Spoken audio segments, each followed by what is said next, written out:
তো এই ভিডিওতে আলোচনা করা হবে নবম দশম শ্রেণীর জীববিজ্ঞান বইয়ের চতুর্থ অধ্যায় জীবনীশক্তি অধ্যায়টা নিয়ে। তো জীবনীশক্তি অধ্যায়ের প্রথমে আমাদের আলোচ্য বিষয় হচ্ছে সালোক সংশ্লেষণ। আর সালোক সংশ্লেষণ যদি আমরা এই ভিডিওতে সম্পূর্ণ বেসিক কনসেপ্টগুলো ক্লিয়ার করা হবে, যাতে আমরা পরবর্তীতে বই পড়লে বুঝতে পারি যে এখানে কি লেখা আছে বা কিভাবে কি ঘটছে। তো সালোক সংশ্লেষণ প্রক্রিয়া বা ফটোসিনথেসিস প্রক্রিয়াটা আমরা এই একটা চিত্রের মাধ্যমে চাইলে বর্ণনা করতে পারি। আর আমাদের যে নবম দশম শ্রেণীর বই আছে সেখানেও এরকম একটা চিত্র দেওয়া আছে। তো চিত্রটা শুরুতে আমাদেরকে বুঝতে হবে যে এখানে কিসের চিত্র দেওয়া আছে। এখানে এটা হচ্ছে আমাদের একটা ক্লোরোপ্লাস্ট, এটা একটা ক্লোরোপ্লাস্টকে দেখানো হয়েছে। তো ক্লোরোপ্লাস্ট কি? ক্লোরোপ্লাস্ট হচ্ছে আমাদের উদ্ভিদ কোষের একটা গুরুত্বপূর্ণ অঙ্গাণু, যে অঙ্গাণুটা আমরা প্রাণী কোষের মধ্যে পাই না। আর এই অঙ্গাণুর মধ্যেই আমাদের কি হয়, ফটোসিনথেসিস ঘটে। তো শুরুতে এখানে বাইরের যে সবুজ রঙের লেয়ারটা দেখতে পাচ্ছি, এটা হচ্ছে আমাদের এখানে লেখা আছে আউটার মেমব্রেন। এটা হচ্ছে এই বাইরের অঞ্চলটা হচ্ছে আমার ক্লোরোপ্লাস্টের আউটার মেমব্রেন, আর ভিতরের দিকে আছে আমাদের ইনার মেমব্রেন। আমরা জানি ক্লোরোপ্লাস্ট হচ্ছে কি, দুইটা মেমব্রেন থাকে, হ্যাঁ, একটা থাকে বাইরে আউটার মেমব্রেন, আর একটা কি ভিতরে ইনার মেমব্রেন থাকে। আর এই আউটার মেমব্রেন বা বহিঝিল্লি, যেটাকে বাংলায় বলে বহিঝিল্লি এবং অন্তঃঝিল্লি, ইনার মেমব্রেন মানে অন্তঃঝিল্লি, এই বহিঝিল্লি আর অন্তঃঝিল্লির মাঝখানের এই অঞ্চলটা হচ্ছে আমাদের ইন্টার মেমব্রেন স্পেস বা আন্তঃঝিল্লি অঞ্চলটা, আন্তঃঝিল্লি স্থান। আর পরবর্তীতে এখানে আমাদের দেখানো হয়েছে থাইলাকয়েড। এগুলো এক একটা হচ্ছে আমাদের থাইলাকয়েড। এই যেগুলো আমি মার্ক করতেছি এগুলো এক একটা হচ্ছে আমাদের থাইলাকয়েড। আর যদি এখানে কয়টা থাইলাকয়েড দেখানো হয়েছে, তাহলে একটা, দুইটা, তিনটা, চারটা, পাঁচটা, ছয়টা, সাতটা থাইলাকয়েড দেখানো হয়েছে। আর যদি আমি এই পুরো থাইলাকয়েডের স্তূপটাকে নিয়ে নিই, যে এই পুরো স্তূপটা হচ্ছে আমাদের গ্রানা। থাইলাকয়েডের এই পুরো স্তূপকে বলবো আমরা গ্রানা। আর এগুলো এক একটাকে যদি নিই আমরা, তাহলে এগুলো এক একটা হচ্ছে আমাদের থাইলাকয়েড। আর আমাদের এই ফটোসিনথেসিস ঘটে হচ্ছে দুইটা। এই ফটোসিনথেসিসের ধাপ আছে দুইটা, একটা হচ্ছে আমাদের আলোক নির্ভর ধাপ, আর একটা হচ্ছে আলোক নিরপেক্ষ ধাপ। তো আলোক নির্ভর ধাপটা মূলত আমাদের ঘটে হচ্ছে থাইলাকয়েডে বলতে আরও যদি স্পেসিফিকভাবে বলি আমরা থাইলাকয়েডের মেমব্রেনে। এটা যদি আমাদের থাইলাকয়েড হয়, এখান থেকে একটা থাইলাকয়েড যদি আমি নিই, একটা থাইলাকয়েড যদি হয়, এই থাইলাকয়েডের প্রাচীরের মধ্যে, এই প্রাচীর অঞ্চলটাতে আমার এই আলোক নির্ভর ধাপটা ঘটে। ভিতরের অঞ্চলটা হচ্ছে থাইলাকয়েডের লুমেন অঞ্চল, এই অঞ্চলটা হচ্ছে লুমেন, এই অঞ্চলটাকে বলা হচ্ছে লুমেন অঞ্চল। আর এই যে ঝিল্লিটা, থাইলাকয়েডের যে ঝিল্লি আছে, ওই ঝিল্লির মধ্যে মূলত আমাদের এই আলোক নির্ভর ধাপটা ঘটে। আর পরবর্তীতে থাইলাকয়েডের এই যে আলোক নির্ভর ধাপে আমার মূলত তৈরি হয়েছে এটিপি আর এনএডিপিএইচ। এই এটিপি আর এনএডিপিএইচটা তৈরি হয়েছে আমার এই থাইলাকয়েডের প্রাচীরে, থাইলাকয়েডের মেমব্রেনে, থাইলাকয়েডের ঝিল্লিতে। এই থাইলাকয়েডের ঝিল্লিতে যখন আমার এটিপি আর এনএডিপিএসটা তৈরি হয়, এই যে এখানে দেখাচ্ছে এটিপি আর এনএডিপিএসটা তৈরি হয়েছে, এটা কিসে? আলোক নির্ভর ধাপে আমার এটিপি আর এনএডিপিএস তৈরি হয় কোথায়? থাইলাকয়েডের মেমব্রেনে আলোক নির্ভর ধাপে আমার এটিপি আর এনএডিপিএসটা তৈরি হয়। এই এটিপি আর এনএডিপিএসটা পরবর্তীতে আমার স্ট্রোমাতে যায়। স্ট্রোমাটা কি? স্ট্রোমা হচ্ছে এই থাইলাকয়েডের যে এই ক্লোরোপ্লাস্টের ভিতরে যে ম্যাট্রিক্স অঞ্চলটা আছে, সেটাকেই আমরা স্ট্রোমা বলি। এটা হচ্ছে স্ট্রোমা, এই অঞ্চলটা স্ট্রোমা বুঝতে হলে ধরো যদি এটাকে আমি একটা রুম হিসেবে কল্পনা করি, আমি যে রুমের মধ্যে আছি, এটা ধরো একটা রুম, এটা হচ্ছে আমার রুম। তো রুমের ভিতরে ধরো আমি আছি, তো আমার চারপাশে কি আছে? বায়ুমণ্ডল আছে। তাহলে আমার ম্যাট্রিক্সটা হচ্ছে বায়ুমণ্ডলটা হচ্ছে আমার জন্য ম্যাট্রিক্স। সেম এখানে হচ্ছে থাইলাকয়েড আছে, ধরো আমার জায়গায় তুমি থাইলাকয়েডটাকে চিন্তা করো। আর এই রুমের যে দেয়ালগুলো আছে, এগুলো হচ্ছে আমার কি ক্লোরোপ্লাস্টের ঝিল্লি হিসেবে চিন্তা করো। এই ক্লোরোপ্লাস্টের ঝিল্লিটাকে চিন্তা করো হচ্ছে রুমের যে দেয়ালগুলো আছে, রুমের চারপাশে যে দেয়ালগুলো আছে, সেগুলো হচ্ছে আমার কি ক্লোরোপ্লাস্টের মেমব্রেন। থাইলাকয়েডটা যদি আমি হই, তাহলে আমার ক্ষেত্রে ম্যাট্রিক্স হচ্ছে বায়ুমণ্ডল, আর থাইলাকয়েডের ক্ষেত্রে ম্যাট্রিক্সটা হচ্ছে কি স্ট্রোমা। মানে স্ট্রোমা অঞ্চলে, বা এটা হচ্ছে জেলি লাইক সাবস্টেন্স, মানে তরল জেলির মতো দেখতে, এই অঞ্চলটাতে আমার থাইলাকয়েড থাকে। তো স্ট্রোমা অঞ্চলে মূলত আমার পরবর্তীতে এই তোমার এই আলোক নিরপেক্ষ ধাপটা ঘটে। এই যে এখানে কেলভিন সাইকেল দেখানো হচ্ছে, আর কেলভিন সাইকেলেই মূলত আমার কি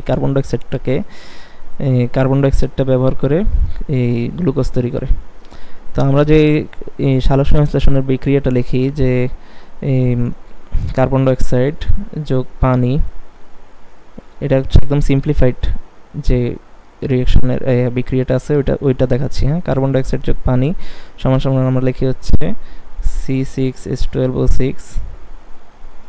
আর লিখি হচ্ছে কি অক্সিজেন, আবার পানিও লিখি। হ্যাঁ, তো মূলত এই কার্বন ডাইঅক্সাইড থেকে গ্লুকোজটা যে তৈরি হয়, এই কার্বন ডাইঅক্সাইড থেকে যে গ্লুকোজটা তৈরি হয় এই ঘটনাটা ঘটে হচ্ছে আমার এই কেলভিন সাইকেলে বা আলোক নিরপেক্ষ ধাপে। আর যে এই পানি থেকে আমার অক্সিজেন তৈরি হয়েছে, এটা ঘটে হচ্ছে আমার এই থাইলাকয়েডে আলোক নির্ভর ধাপে। তার মানে আমার আলোক নির্ভর ধাপ, এই পানি থেকে H2O থেকে আমার এই অক্সিজেনটা তৈরি হয় হচ্ছে আলোক নির্ভর ধাপে, আর কার্বন ডাইঅক্সাইড থেকে আমার গ্লুকোজ তৈরি হয় হচ্ছে আলোক নিরপেক্ষ ধাপে।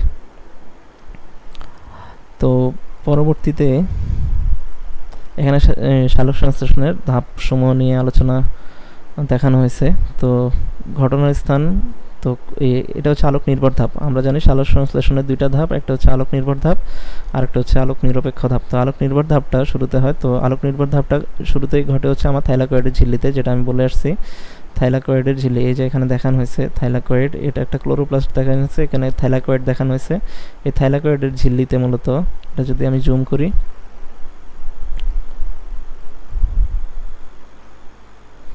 তো এখানে আমার এই যে এটা হচ্ছে আমার থাইলাকয়েড, এগুলো হচ্ছে আমার থাইলাকয়েড। এখানে এই থাইলাকয়েডের ঝিল্লিটাকে কি করছে, বড় করে দেখানো হয়েছে।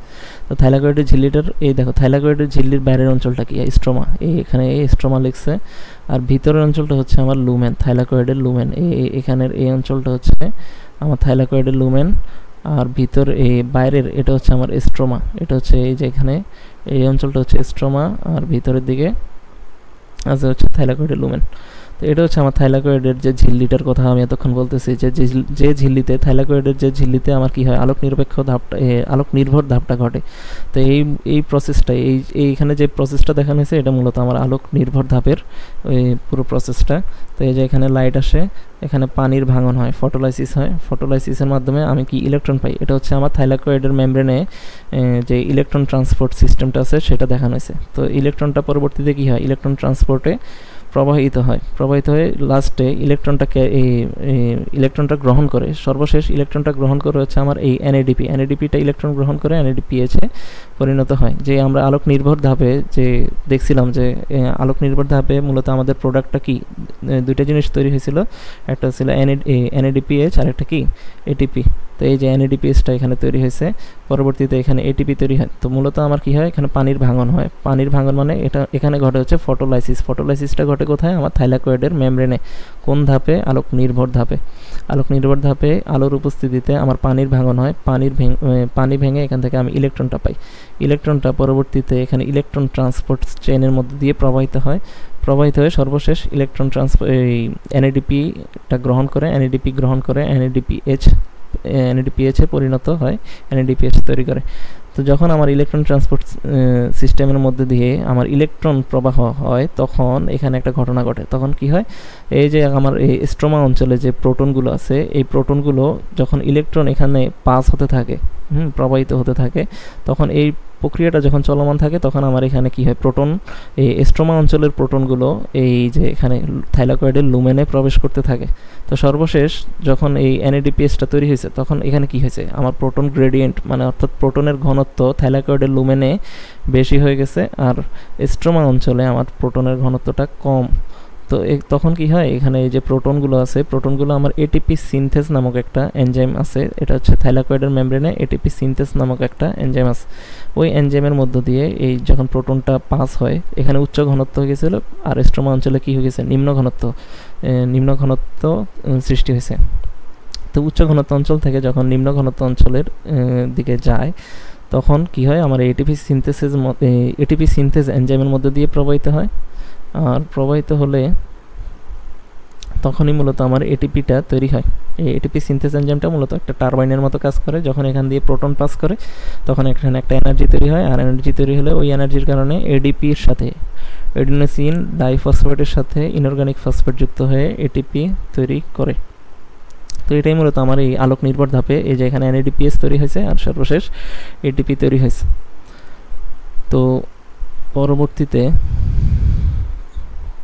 এই যে এখানে লেখা আছে সূর্যের আলোর ফোটন কণা শোষিত হয় থাইলাকয়েডের ঝিল্লিতে। এই যে এখানে লাইট আসছে, এই যে থাইলাকয়েডের ঝিল্লিতে কি হয়েছে, আমার সূর্যের আলোর ফোটন কণা শোষিত হয়েছে।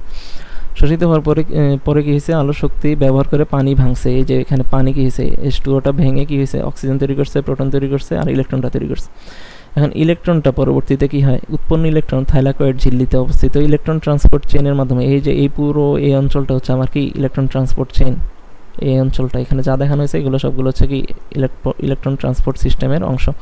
তো ইলেকট্রন ট্রান্সপোর্ট চেইনের মাধ্যমে প্রবাহিত হয়েছে, হওয়ার ফলে সেখানে কি হয়েছে, প্রোটনের ঘনত্বের তারতম্য দেখা যায়। এই যে স্ট্রোমা অঞ্চলের প্রোটনগুলো, এই যখন ইলেকট্রনগুলো প্রবাহিত হয় তখন কি হয়, আমার স্ট্রোমা অঞ্চলের প্রোটনগুলো আমার থাইলাকয়েডের লুমেনে প্রবেশ করতে থাকে।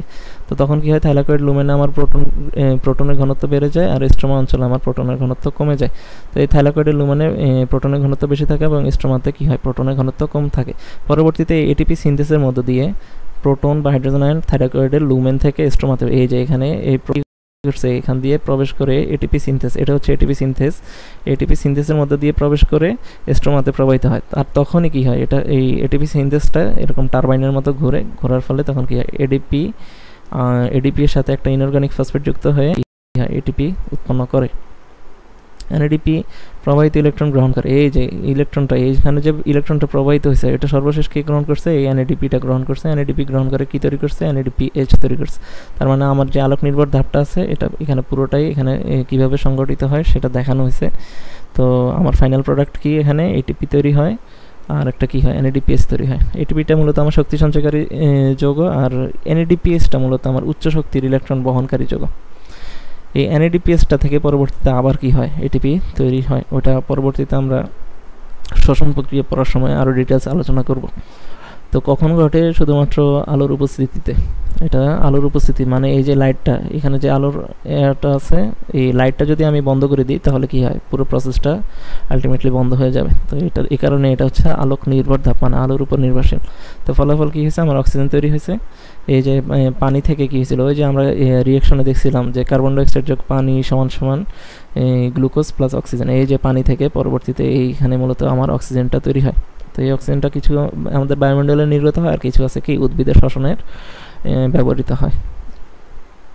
তো এটিপি ও এনএডিপিএইচ পরবর্তী ধাপ আলোক নিরপেক্ষ। এই যে এটিপি আর এনএডিপিএইচটা তৈরি হয়েছে এটা পরবর্তী ধাপ কি, আলোক নিরপেক্ষ ধাপ, অন্ধকার পর্যায় বা কেলভিন চক্র। তিনোটা একই জিনিস, ভিন্ন ভিন্ন নামে তিনোটাই কি একই জিনিস, একই বিষয়কে বোঝায়।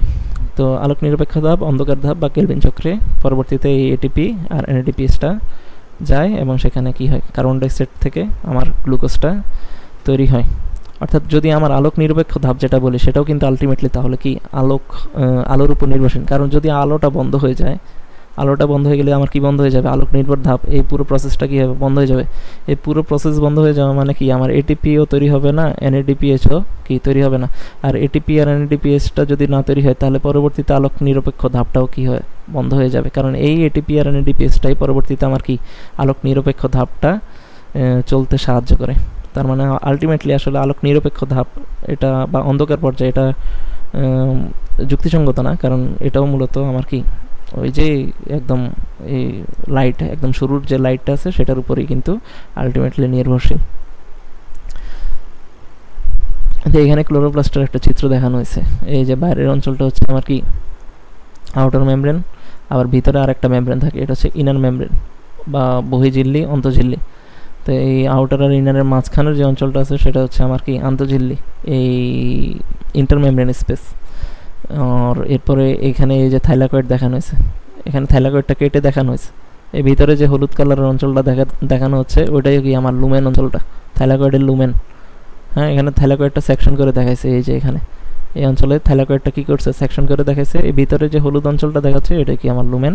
আর এই বাইরে আমরা দেখি, এই বাইরের যে অঞ্চলটা দেখতেছি সবুজ কালারের, এটা হচ্ছে আমার মূলত ঝিল্লিটা দেখি, থাইলাকয়েডের ঝিল্লিটা। তো এই যে থাইলাকয়েডের যে ঝিল্লি, এটা হচ্ছে স্ট্রোমা ল্যামিলা। স্ট্রোমা, এই স্ট্রোমা অঞ্চলে আমার কি আছে, থাইলাকয়েডগুলো আছে। আর গ্রানাম কি, এই পুরো স্তূপটা, থাইলাকয়েডের পুরো স্তূপটাকে আমি কি বলবো, গ্রানাম বলবো। তো পরবর্তীতে হচ্ছে আলোক নিরপেক্ষ ধাপ। আলোক নিরপেক্ষ ধাপে মূলত আমার ঘটে হচ্ছে স্ট্রোমাতে। এতক্ষণ ঘটছে আলোক নির্ভর ধাপটা ঘটছে কোথায়, থাইলাকয়েডের ঝিল্লিতে। আর এখন আলোক নিরপেক্ষ ধাপটা কোথায় হবে, স্ট্রোমাতে। এই যে আলোক নির্ভর ধাপে আমি যে এটিপি আর এনএডিপিএসটা পাইছি, সেটা এখন কই যাবে, স্ট্রোমাতে ব্যবহৃত হবে। তো স্ট্রোমাতে কী ঘটে, তোমার কার্বন ডাইঅক্সাইড শোষণ ঘটে। বায়ুমণ্ডল থেকে আমরা যে কার্বন ডাইঅক্সাইডটা, উদ্ভিদ যে কার্বন ডাইঅক্সাইড গ্রহণ করে, সেটা কি করে, এই রুবিস্কো এনজাইম, এই এনজাইমটা খুব গুরুত্বপূর্ণ। এই রুবিস্কো এনজাইমের সহায়তায় আমার রাইবোলোজ 1,5 বিসফসফেট যেটা আছে, আরইউবিপি, সংক্ষেপে আরইউবিপি বলে, এই আরইউবিপি এর সাথে এই রুবিস্কো এনজাইমের সহায়তায় আমার কি করে, কার্বন ডাইঅক্সাইডটাকে 3-ফসফোগ্লিসারেটে পরিণত করে, 3-ফসফোগ্লিসারেটে পরিণত করে। এখন যেহেতু এটার এই প্রথম যে উপাদানটা তৈরি হয় বা প্রথম যে যৌগটা তৈরি হয় সেটা 3 কার্বন বিশিষ্ট, তাই এখানে এই ধাপটার নাম হচ্ছে C3 গতিপথ।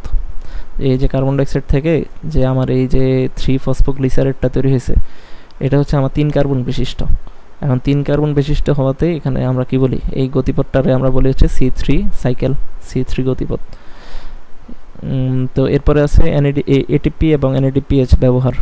আলোক নির্ভর ধাপে তৈরি এটিপি শক্তি সরবরাহ করে। এই যে এখানে এই এটিপিগুলো মূলত আমার কোন জায়গা থেকে আসছে, এই এটিপিটা আসছে মূলত আমার ওই যে আলোক নির্ভর ধাপে আমরা এটিপি তৈরি করছে না, এটিপি আর এনএডিপিএইচ, সেটা মূলত আমার এখানে কাজে লাগে। এই যে 3-ফসফোগ্লিসারেট থেকে আমার কি করবে, 1,3 বিস-ফসফোগ্লিসারেট তৈরি করবে। এই 1,3 এখানে 6 মানে হচ্ছে 6 অণু বোঝাচ্ছে, হ্যাঁ, 3-ফসফো 6 অণু, 3 অণু কার্বন ডাইঅক্সাইড থেকে 6 অণু 3-ফসফোগ্লিসারেট তৈরি করে। এরপরে এই 3-ফসফোগ্লিসারেটটা আমার 1,3 বিস-ফসফোগ্লিসারেটে পরিণত হয়। এখানে আমার এই এটিপিটা ব্যবহার হয়, এটিপি ভেঙে এডিপি হয়। তার মানে আমার এখানে কি একটা ফসফেট বের হয়ে গেছে, প্রত্যেকটা এটিপি থেকে মূলত আমার কি ফসফেটটা বের হয়ে গেছে। তো এই ফসফেটটা কোথায় যায় যুক্ত হয়, এই যে এখানে এই 3-ফসফোগ্লিসারেটের সাথে আমার ওই ফসফেটটা, এটিপি থেকে যে ফসফেটটা নির্গত হয় সেটা মূলত আমার এখানে যুক্ত হয়। যুক্ত হওয়ার কারণে এখানে আমি 1,3 বিস-ফসফোগ্লিসারেট বলি। 1,3 মানে হচ্ছে আমার 1 নম্বর কার্বনে একটা ফসফেট আছে আর 3 নম্বর কার্বনে একটা ফসফেট আছে। আগে শুধুমাত্র 3 নম্বর কার্বনে ফসফেট ছিল, আর এখানে এই 1 নম্বর কার্বনেও কি আমার ফসফেট গ্রুপটা যুক্ত হয়েছে। আর এই ফসফেট গ্রুপটা আসে মূলত আমার এই এটিপি থেকে, এটিপিকে ভেঙে এডিপি তৈরি করে, এখানেই মূলত আমার এই ফসফেট গ্রুপটা থাকে।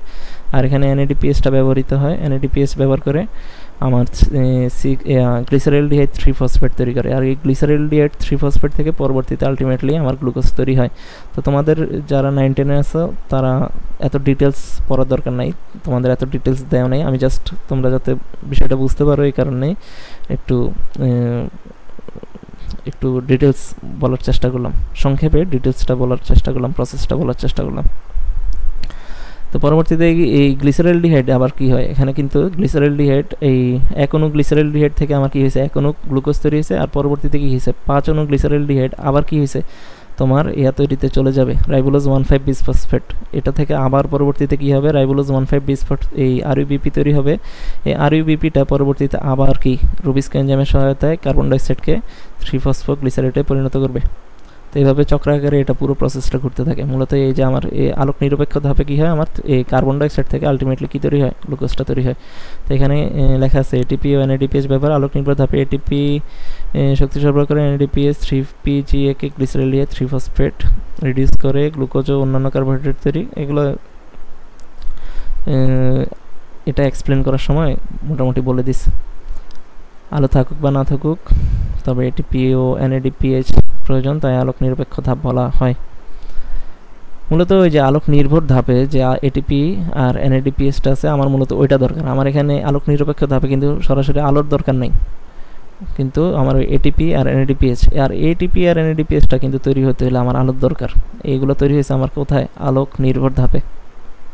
আর এখানে এসে পরবর্তীতে ব্যবহার হয়েছে, এখানে ব্যবহার করে আমার আলটিমেটলি কি কার্বন ডাইঅক্সাইড থেকে গ্লুকোজ তৈরিতে সহায়তা করে। তো এইগুলো আমার আলোক নির্ভর ধাপ। আর পরবর্তীতে এখন আলোক নিরপেক্ষ ধাপটা।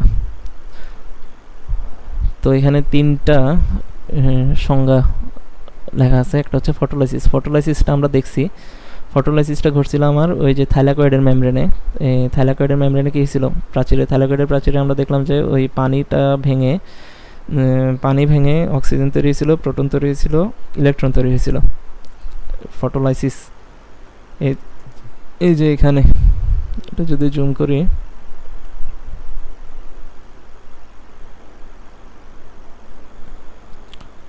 এই যে এখানে পানিটা ভেঙে কি হয়েছে আমার অক্সিজেন, প্রোটন, ইলেকট্রন, আর এই ইলেকট্রনটা পরবর্তী ইলেকট্রন ট্রান্সপোর্ট সিস্টেমে প্রবাহিত হয় এবং আমার NADPH আর ATPটা তৈরি হয়। এই যে এখানে যে ঘটনাটা ঘটছে, পানিকে ভেঙে অক্সিজেন, প্রোটন আর ইলেকট্রন তৈরি, এই প্রসেসটা হচ্ছে আমার কি ফটোলাইসিস। ফটোলাইসিস অর্থাৎ হচ্ছে ফটো অর্থ আলো, আর লাইসিস মানে ভাঙন, মানে আলোর উপস্থিতিতে ভাঙন।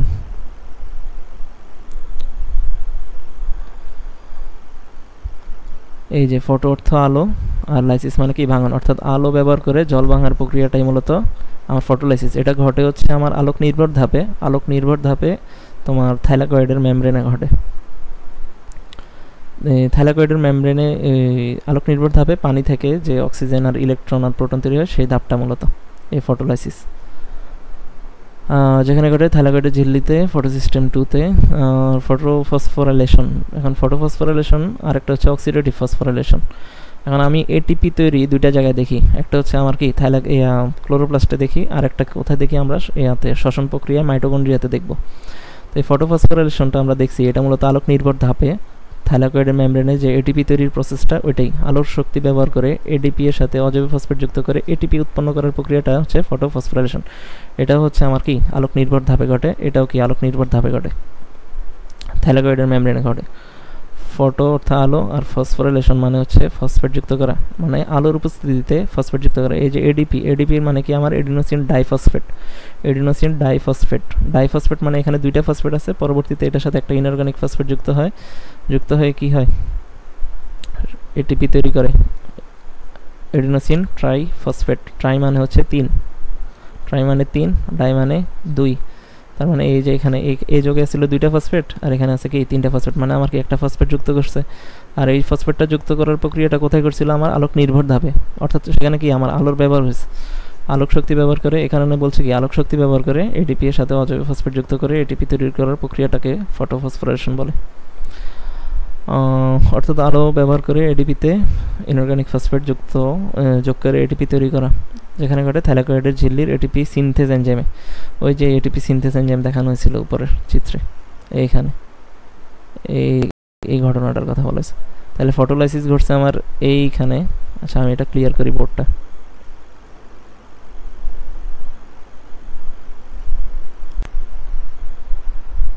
তো ফটোলাইসিস ঘটছিল আমার এই জায়গায়, দাগ বসে না কেন, এই জায়গায় ফটোলাইসিস হয়েছে, আর এখানে কি হয়েছে আমার ফটোফসফোরাইলেশন ঘটছে। এখানে কি হয়েছে, ফটোফসফোরাইলেশনে আমার ATP তৈরি হয়, আলোক শক্তি ব্যবহার করে ATP তৈরি হয়, আর এই ফটোলাইসিসে আমার এখানে কি হয়, পানি ভাঙে, আলোর উপস্থিতিতে পানির ভাঙন, দুইটাই ঘটে কোথায়, থাইলাকয়েডের ঝিল্লিতে। আর পরবর্তীতে অক্সিডেটিভ ফসফোরাইলেশনটা আমরা দেখব হচ্ছে মাইটোকন্ড্রিয়াতে অক্সিজেনের উপস্থিতিতে, মাইটোকন্ড্রিয়াতে দেখব এই অক্সিডেটিভ ফসফোরাইলেশন। এটা হচ্ছে শ্বসনের ধাপগুলো যখন দেখব তখন আমরা এটা দেখব। সেখানে মূলত আমার অক্সিজেনের উপস্থিতিতে ATP তৈরি হয়। এই অক্সিজেনের উপস্থিতিতে ATP তৈরি হওয়ার প্রক্রিয়াটাই, এই কারণে এটার নাম কি অক্সিডেটিভ, মানে অক্সিজেনকে ব্যবহার করে অক্সিজেনের উপস্থিতিতে ফসফোরাইলেশন মানে ফসফেট যুক্ত করা। সেখানেও মূলত আমার কি হয়, ADP এর সাথে একটা ইনঅর্গানিক ফসফেট যুক্ত হয়ে কি তৈরি করবে, ATP তৈরি করবে। তো কিন্তু এই উপরের ঘটনাটা ঘটছিল কোথায়, আমার আলোক শক্তি ব্যবহার করে আলোক নির্ভর ধাপে ক্লোরোপ্লাস্টে, থাইলাকয়েডে, আর এটা ঘটবে হচ্ছে আমার মাইটোকন্ড্রিয়াতে। কিন্তু এখানে আলোর কোনো ব্যবহার নেই, এখানে হচ্ছে আমার অক্সিজেনের ব্যবহার হবে, তাই এখানে বলা হচ্ছে অক্সিডেটিভ ফসফোরাইলেশন। সবাত শ্বসনে মাইটোকন্ড্রিয়ার অন্তঃঝিল্লিতে ঘটে, এটা হচ্ছে মাইটোকন্ড্রিয়ার অন্তঃঝিল্লিতে ঘটবে। তো C3 চক্রটা আমরা আলোচনা করছি, আর এখানে আছে C4 চক্রটা। C3 চক্রটা হচ্ছে এটা, এইখানে যেটা দেখাইছি এটাই হচ্ছে C3 চক্র।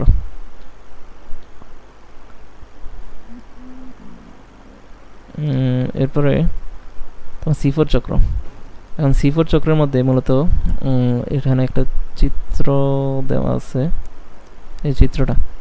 এখন C3-র ঘটনা তো আমরা জানি, কার্বন ডাইঅক্সাইডটা আসে রুবিস্কো এনজাইম কী করবে, এই কার্বন ডাইঅক্সাইডটাকে ওই 3PGA তে পরিণত করবে, 3 কার্বন বিশিষ্ট 3PGA তে পরিণত করবে।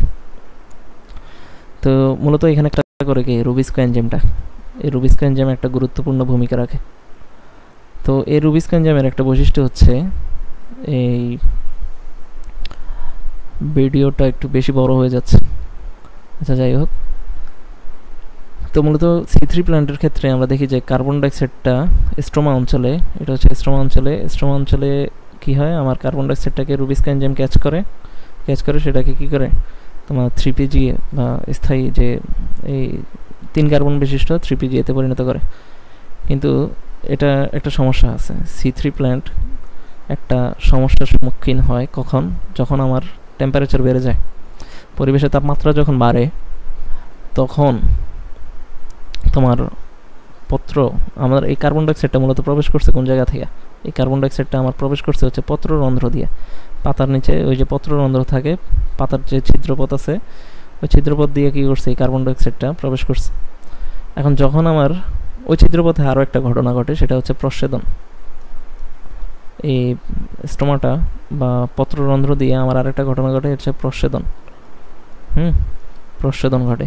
প্রস্বেদনে কী হয়, আমার এই পত্ররন্ধ্রের মধ্য দিয়ে পানি নির্গত হয়। তো যখন আমার টেম্পারেচার বেড়ে গেলে তখন এই পানি সেভ করার জন্য, মানে পানি ধরে রাখার জন্য স্টোমাটাটা বন্ধ হয়ে যায়, মানে পত্ররন্ধ্র বন্ধ হয়ে যায়। তো এখন বন্ধ হয়ে গেলে তো আমার কার্বন ডাইঅক্সাইডটা তার প্রবেশ করতে পারতেছে না, ঠিক আছে না? এই কার্বন ডাইঅক্সাইডটা কি প্রবেশ করতে পারবে না। তো না পারলে তখন এবার রুবিস্কো এনজাইম কাকে নিবে, রুবিস্কো এনজাইম তো তখন বিপদে, সে তো এই কার্বন ডাইঅক্সাইড তো আসতেছে না, তখন সে কি আজেরে বসে থাকে না। সে কী করে, ভিতরে তো তোমার অক্সিজেন প্রডিউস হইতেছে, ধরো যা কার্বন ডাইঅক্সাইড ছিল সেগুলো দিয়ে কী করতেছে, সালোকসংশ্লেষণ প্রক্রিয়া চলতেছে, আর সে কী এই প্লান্টের ভিতরে কী হইতেছে, অক্সিজেন তৈরি হইতেছে। তখন O2 এর মাত্রা বেড়ে যাচ্ছে, যেহেতু আমার স্টোমাটা বন্ধ, কার্বন ডাইঅক্সাইড তো বাইরে থেকে আসতে পারতেছে না। স্টোমাটা কেন বন্ধ করছে, যেহেতু আমার টেম্পারেচার বেড়ে গেছে। এখন উদ্ভিদের কি দরকার, আশপাশে তো পানির সংকট দেখা দিতে পারে, তো উদ্ভিদে কী করে, তখন পত্ররন্ধ্রটা বন্ধ করে দেয়, স্টোমাটাটা বন্ধ করে দিছে। স্টোমাটা বন্ধ করে দিলে এখন কার্বন ডাইঅক্সাইড তো আসতে পারছে না।